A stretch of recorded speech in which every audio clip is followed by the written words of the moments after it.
Hi, good evening. Thank you, Emily. You introduced me in such a beautiful way that I don't know I should cry or speak.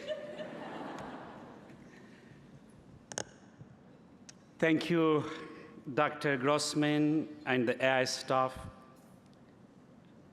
and to Nolman and the AIS board for honoring me with this precious award. But I'm really more grateful for the amazing work this institution is working for the children and many people who need. Thank you, Emily, and John, who's there, for all your love and support. And I was introduced to AIS by Emily, I think 1.5 years ago. And we were in a coffee shop, and she speaks so fluently. She's told I was a stutterer too, and I don't believe it, still don't believe it. Thank you for counting yourself in us. And I'm proud that you are a friend, your family is a family. We are proud of you, and John, thank you for your family.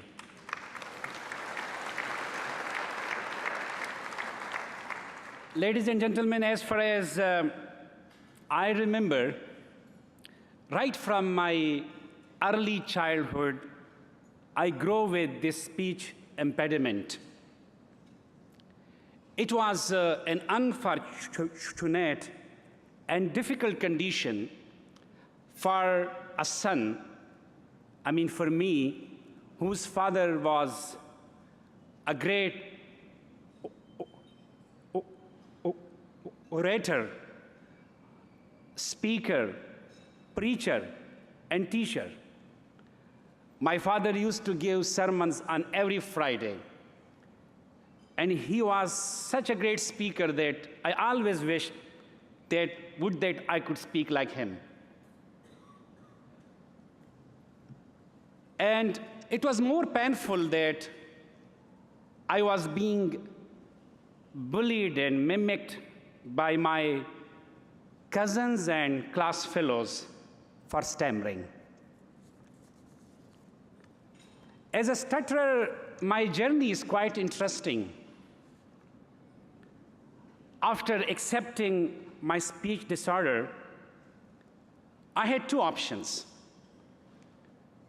Number one, to speak less or to keep quiet, to avoid the embarrassment of stuttering in the childhood. And the second option was to be a good communicator in spite of my stuttering.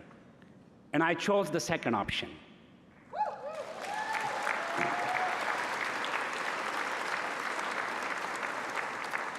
Three people helped me to speak out and to overcome my speech disorder. Number one, I myself.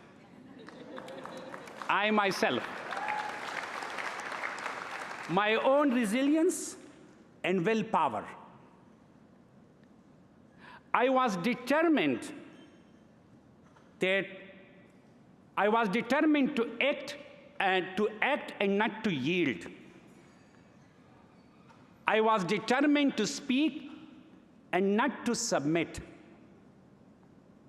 And I used every speaking opportunity in my school to become the best debater of not only my school, but of the whole districts of hundreds of schools for 3 consecutive years.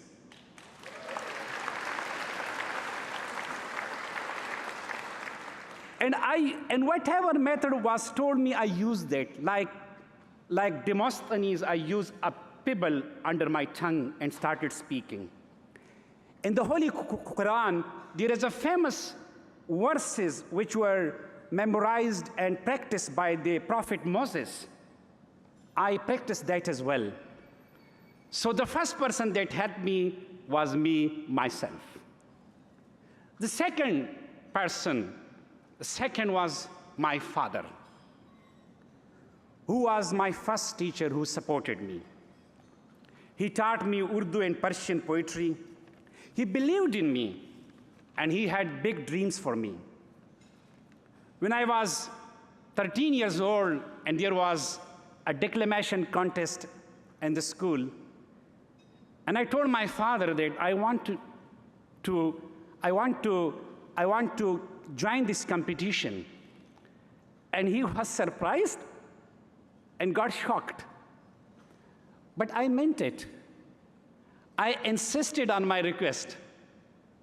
My father wrote a speech for me, and I remember that on speech competition day, I went to the podium.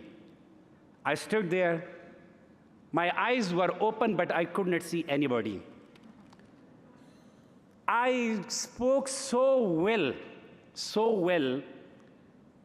and obviously, my father was the first person to clap, but he was followed by a big round of applause, and I stood first. So I may say that my father, he was the person who turned my weakness into strength. Third kind of people who helped me were my teachers. Because that day on my maiden speech, when I finished my speech and I went down to the gathering, my mathematics teacher, because the competition was still going on, he quietly came to my chair and whispered in my ear, "Ziauddin, you spread the fire. Ziauddin, you spread the fire." I still carry the powerful and inspirational words of that teacher. His words inspire me every day. And on this special occasion, I must pay tribute to my late mom. I was hardly 5 years old when my mother took me on a long uphill hike to the top of mountains. And my mother took me there because a holy saint was living on the top of those mountains. And my mother asked him to fix, and my mother asked the holy saint to fix my stutter with his prayers and spiritual powers. How much it worked, I'm not sure.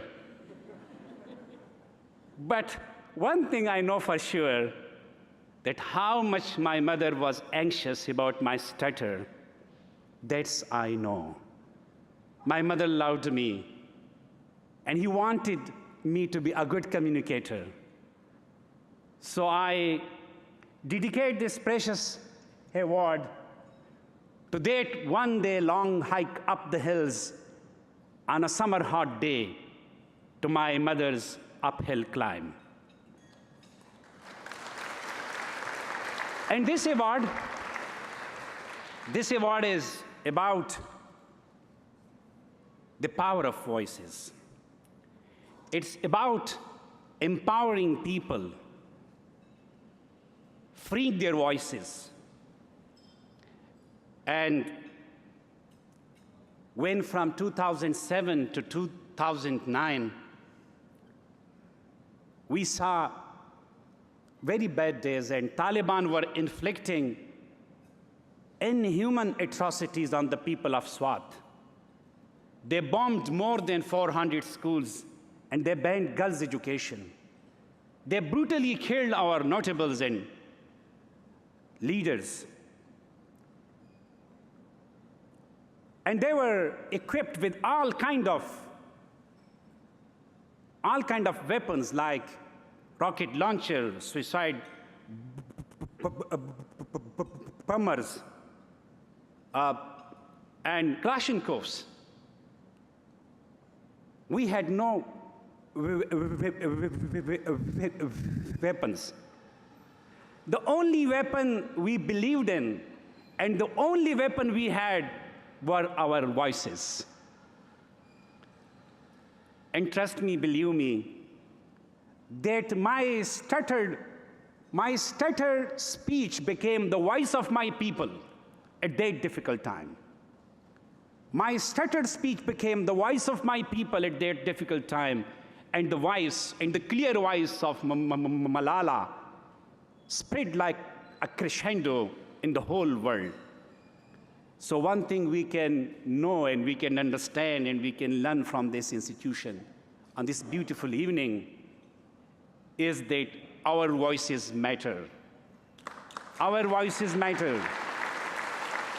And one thing we must know, that we may, by chance or by an accident, get some speech disorder due to a stroke, due to a natural other problem, due to anything. But we must know, if we lose our sound system, our vocal system, we should never lose our voice.